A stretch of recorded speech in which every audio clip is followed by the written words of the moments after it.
Welcome to Carthage. New learners will be faced with a 17-step orientation process comprised of intro slides and orientation quests that will help to familiarize users with both Carthage and LIPHA. Here we have LIPHA's main console, and at the top we have the currency bar, which highlights important resources that aid in user progression, such as experience, gold, and mastery. Below that we have progress trackers, which help give users a sense on how much of the game that they've completed versus how much is remaining. At the top we have My Quests, which provides a series of objectives for learners to complete while helping guide them through LIPHA's console. And as quests are completed, players will unlock a variety of rewards, such as gold, tokens, XP, badges, and even other quests. My Library is a dedicated support hub that's filled with helpful resources that users can access as they progress through Carthage. And as users complete content and come across training materials that they want to revisit at a later date, they can click the heart icon, which favorites that training material. And if you go under My Favorites, that training material is now listed under here. And as you're journeying through Carthage, you can visit the market and purchase exclusive equipment that will unlock permanent in-game benefits. And if you're feeling competitive, you can visit the board to see how you're ranking amongst your peers. Or check out who's online to see peer progress in real time, so you'll see who's completing which training materials and which quests. On the right we have the Learning Hub, and this contains training categories home to all sorts of content for users to unlock and complete. Now let's start our journey and we'll navigate to My Quests. And beginning with Age-Related Changes Illus, this quest is asking us to navigate to age-related changes and assist the High Healer by assessing one of the elders, in this case Illus.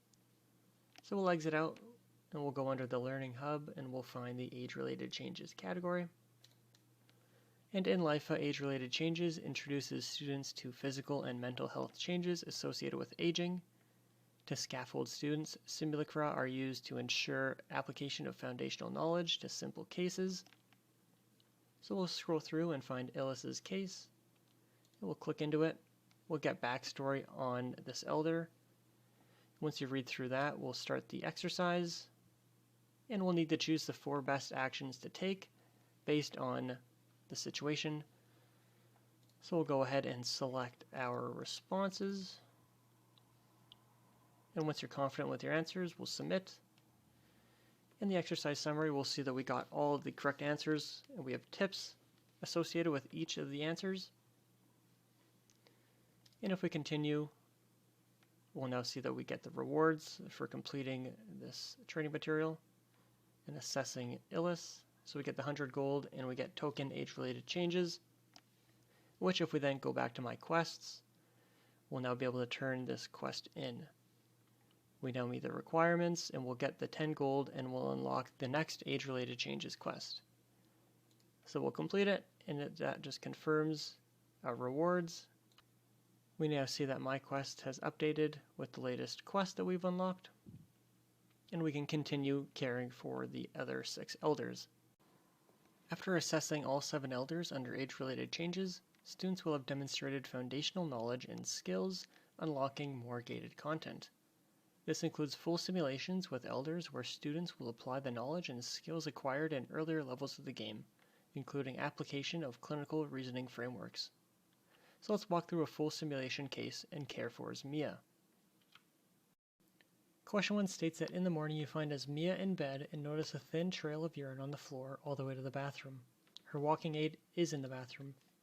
From what you observe, what concerns you? So we have 3 options to choose from. And at any point we can purchase insights or consult with team members such as professionals, family members, or even the resident themselves to gain additional information on the case. So we'll go with option 1 and we'll submit our answer. Question 2 is asking what is the level of risk and urgency? So for this we'll go with moderate risk and choose option 2. Question 3 states that Esmia sits up in her bed and looks at the floor. You wonder if Esmia is having difficulties with nighttime voiding or using her walking aid correctly when she gets up to the washroom at night. You are sensitive to the value Esmia places on her autonomy She prides herself on her independence and you do not want to upset her or make her uncomfortable. However, you feel the need to further understand if your concerns are in fact occurring, and if so, whether Esmia is aware of her difficulties with nighttime voiding. You also want to know if these concerns are new and to understand what options are available to ensure Esmia's safety while supporting her independence. How would you personalize your approach in this situation? Here, let's go with option 1 and submit. Question 4 states, you are concerned that Esmia may slip on the wet floor and fall. You believe she may be forgetting to use her walker. Esmia may have risks that she does not have insight into. She may need assistance with toileting, but not be aware of it. How will you intervene? For this question, let's go with both A and B. Question 5 is asking us to prepare an SBAR to share with your team as a basis for collaborative care planning, starting with recognize. What is the situation? What is the concern? Here, let's go with option 2 and submit. Question 6, reflect. What is the background? What do you know? Here, let's go with option 1. Question 7, respond. What are the actions and overall assessment? What did you do? What is the likely care path? Here, let's go with option 3. And the final question on collaborate. What is the request or recommendation? What do you need? Here, let's choose option 1 and submit. This will bring us to an exercise summary screen. We'll see which questions we got right and which questions we got wrong. We'll also see tips associated to each question. So for questions like question 5 where we got it wrong, we'll see the tip that'll help us when we retake this question. So the tip says that the S in SBAR typically includes the concern, the trigger, or prior event, risk, and urgency. So this information will help next time I take this question, as well with question 7. From the exercise overview screen, we'll see that we got 75%. Unfortunately, that's not enough to pass. We need 80%, so we'll have to retake this training material. So we'll click Done. And before we can start Esmia 1 again, we'll need to collect 100 gold. Currently we're at 60. So we'll need to tackle additional content before we can retry Esmia 1 nursing. And with over 60 quests to complete and 80 levels to achieve, players really are in store for a truly unique learning experience. And with that, let's preview some of the key features from LIPHA's admin dashboard. So from the dashboard, admins will have the ability to access all sorts of detailed analytics. Starting with domain analytics, this highlights your game's overall activity, showing how users are accessing LIPHA and their level of engagement. So we can filter down by the start and end dates and by group or role, and that'll show us the total sessions, the unique users, and the number of courses and scenarios completed during that time.